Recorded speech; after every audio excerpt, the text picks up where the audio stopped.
Olá pessoal, tudo bem? Sejam bem-vindos a mais um Fica em Casa Aprendendo. Aqui quem fala é o professor Celso Ramos. Nessa aula nós vamos trabalhar sobre os anelídeos.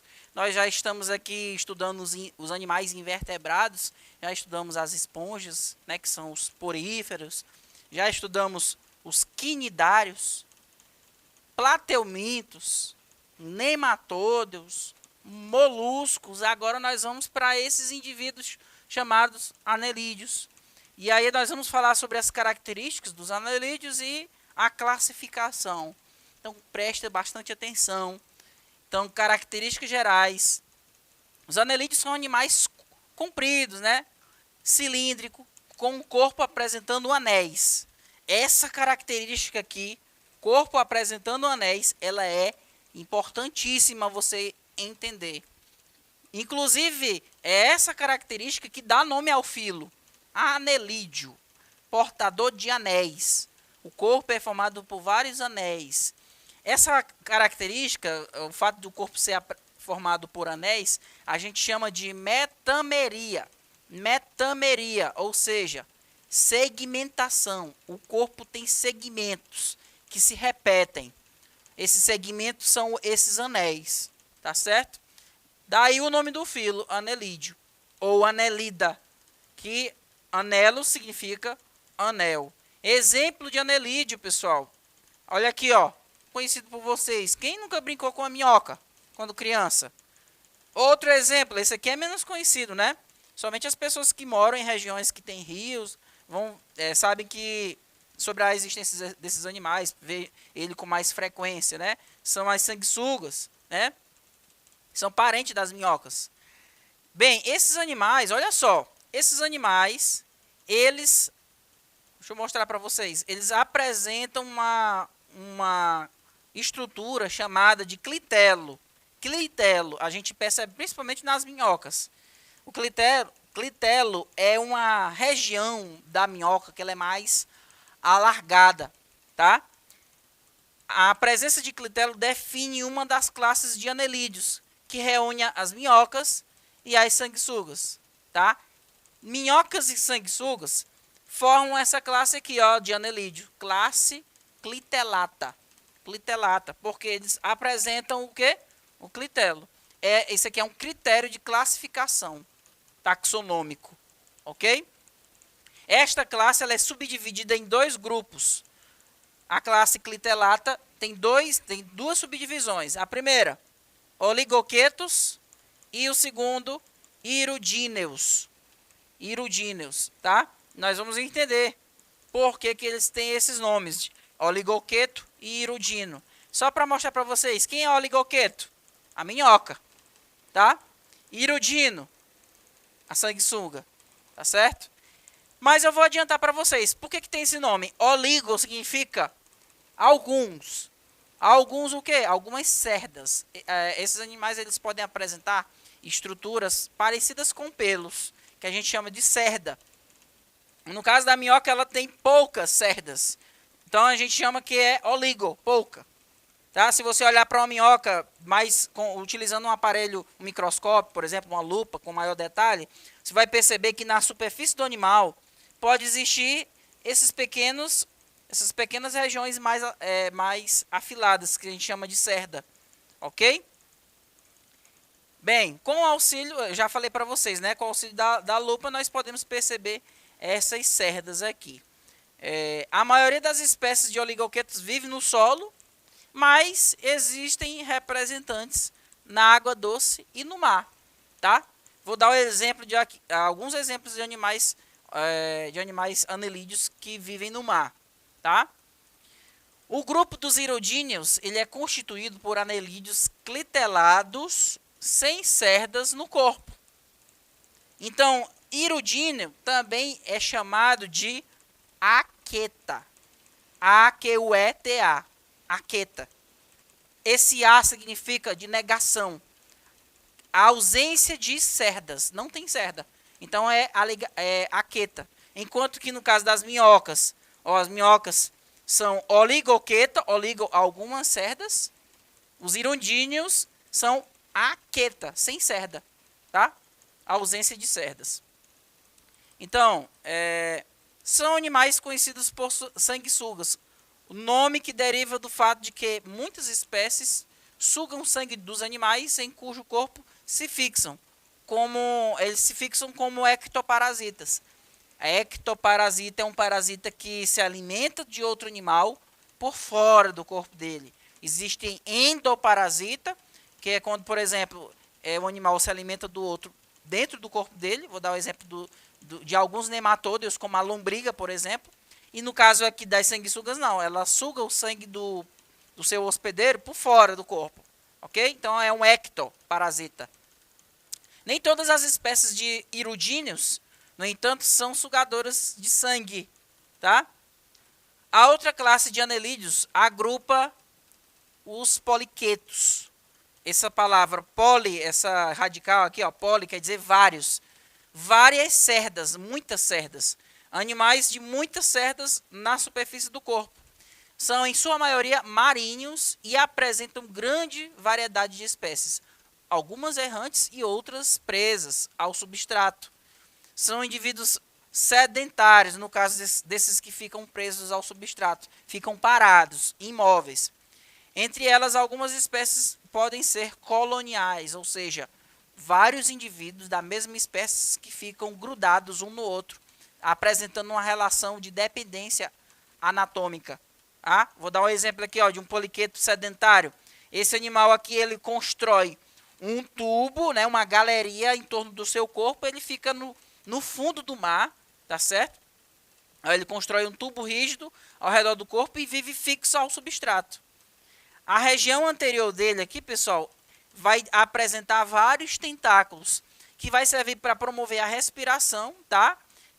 E também vai servir para captura de alimento. Ele é um animal filtrador. Então ele é parente das minhocas, tá? Mas só que ele mora no mar. E como o corpo dele ali tem muitas cerdas, ele é chamado de poliqueto. Poli quer dizer várias cerdas, tá? E aí quando ele se sente ameaçado, ele entra para o interior desse tubo que ele constrói, dessa galeria, tá?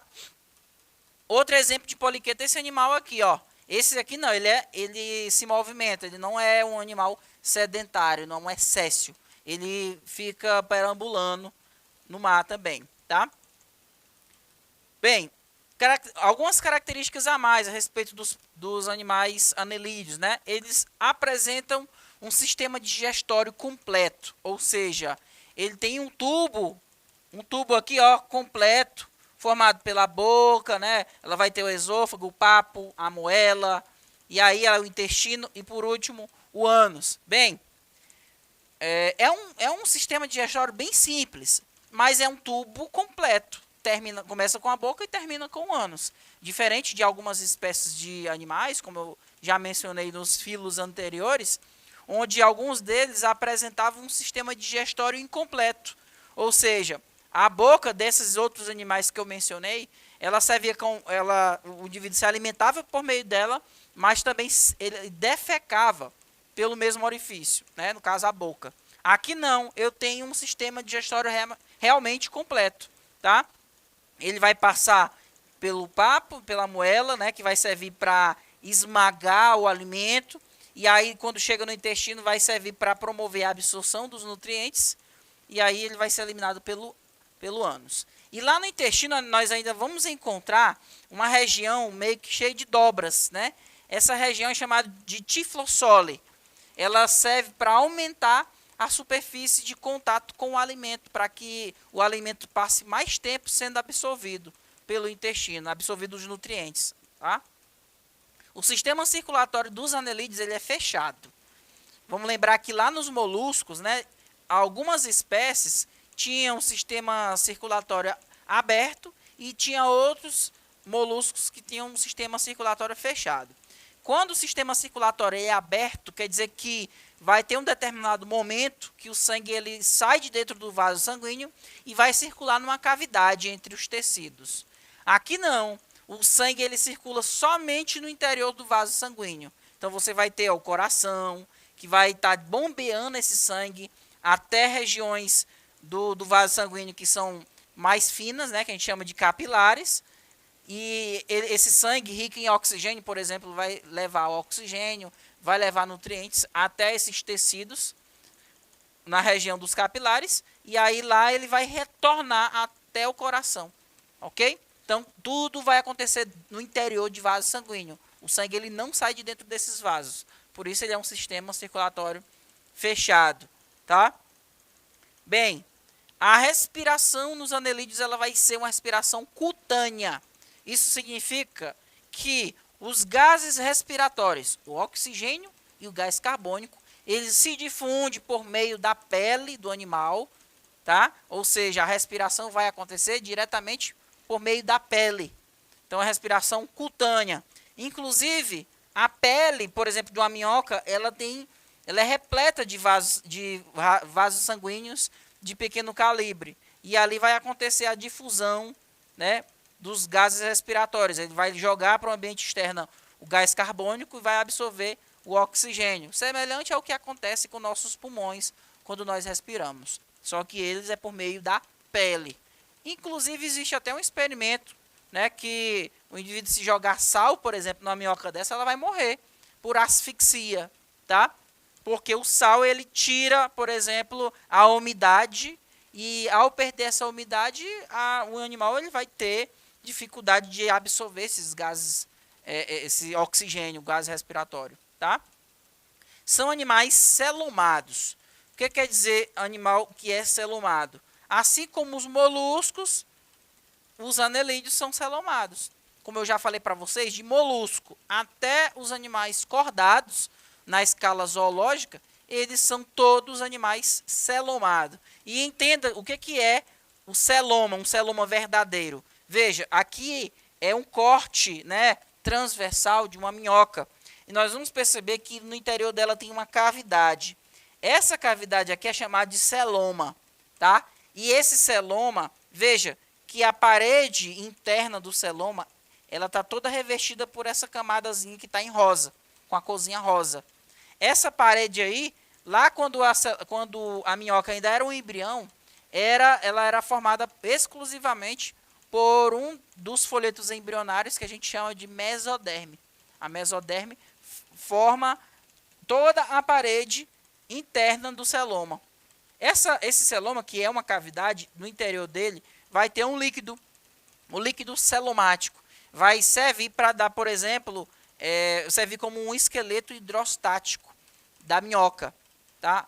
O que seria um esqueleto hidrostático? Lembra, sabe quando você enche uma sacola de água? Essa sacola não tem uma sustentação? Se ela não tiver estourada, ela tem uma sustentação.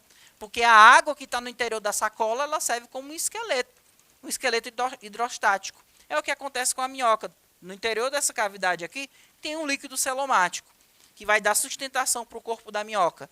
Tá certo? Esses animais, eles, como todos os outros animais, eles produzem as chamadas excretas nitrogenadas, né, que são substâncias químicas que são nocivas à saúde do animal. Então, ela precisa limpar o sangue, eliminar do sangue essas substâncias químicas, né? E para isso tem que ter um tipo de órgão excretor. Então, a excreção, ou seja, a eliminação de substâncias nocivas, nesse caso vai ser feita pelo metanefrídeo. Metanefrídeo ele é como se fosse os rins da minhoca, tá? Veja, eu tenho aqui o corpo da minhoca, em cada anel, aqui ó, em cada segmento esses órgãos excretores, os metanefrídeos, eles vão ficar se repetindo, tá? A metameria, essa segmentação, essa divisão do corpo da minhoca em pedaços que se repetem, em anéis, né, ela vai fazer também com que esses órgãos internos se repitam também, ok? Vamos lá. Classificação dos anelídeos. São classificados em 3 classes: poliquetos, iridíneos e oligoquetos, tá? Enquanto que no caso aqui dos iridíneos, eles são também chamados de aquetas, como eu já mencionei para vocês. Poliqueto apresenta muitas cerdas, e essas cerdas, que são pequenos pelos, elas podem se projetar a partir de prolongamentos chamados de parapódio. Parapódio como se fosse um pequeno pezinho, né? Que na ponta dele tem esses pelos, tá? Atua como superfície para as trocas gasosas. E no caso dos poliquetos errantes, auxilia na locomoção, tá? Os poliquetos são, em sua maioria, animais de sexos separados, ou seja, nós vamos ter o macho e a fêmea, tá? Com poucas espécies hermafroditas. Geralmente a fecundação é externa e o desenvolvimento é indireto, ou seja, um animal ele pode produzir uma fase de larva. Vai fazer uma larva chamada trocófora. Essa é a larva dos poliquetos.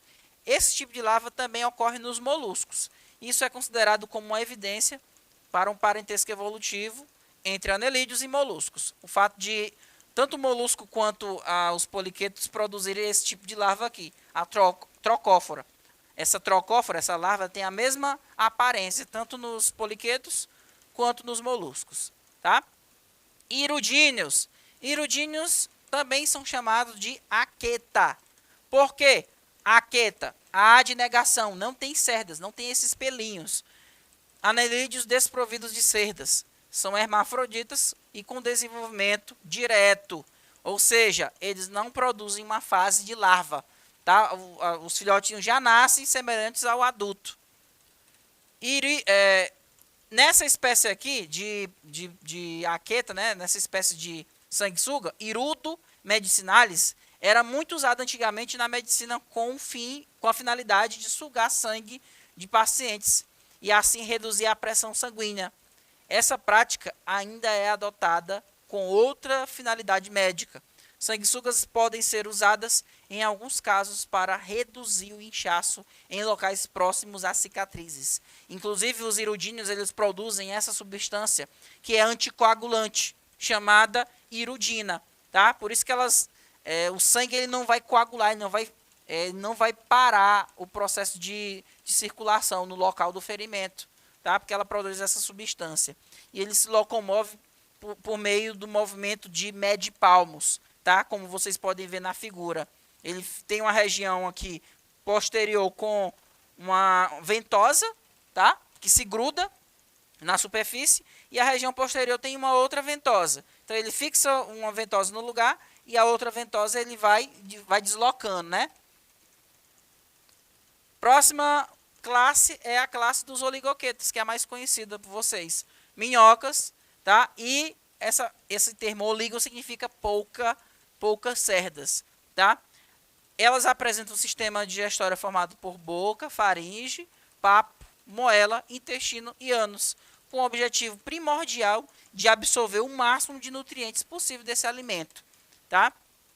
E a faringe facilita a ingestão do alimento, funcionando como uma bomba sugadora. O papo armazena e a moela ela tritura os alimentos, tá? Sistema nervoso ele percorre ventralmente o corpo do animal, o que é regra geral para os invertebrados, onde tal sistema ocorre. Esse sistema apresenta gânglios nervosos mais desenvolvidos na região cefálica.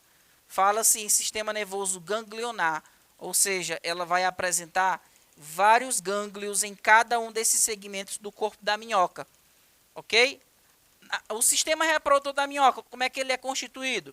Bem, as minhocas, elas são animais hermafroditas. Ela tem tanto a parte feminina quanto a parte masculina. Só que na hora do processo de reprodução, ela precisa de um parceiro sexual.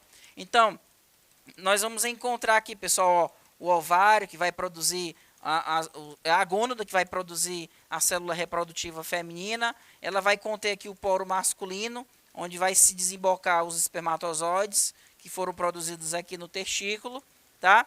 E esses espermatozoides, eles vão ficar numa região de armazenamento da região feminina. Então ela vai juntar um clitelo com outro clitelo e a parte masculina de uma minhoca vai fecundar a parte feminina da outra. E vice-versa, porque ambas são hermafroditas.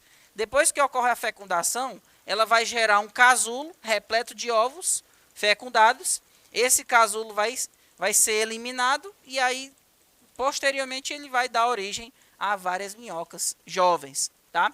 Então, pessoal, essa foi nossa aula sobre os anelídeos. Eu espero que vocês tenham captado as principais informações, né? Que é o fato de eles serem animais segmentados, corpo dividido em segmentos. Então, eu aguardo vocês na próxima aula. Até mais, pessoal. Tchau, tchau.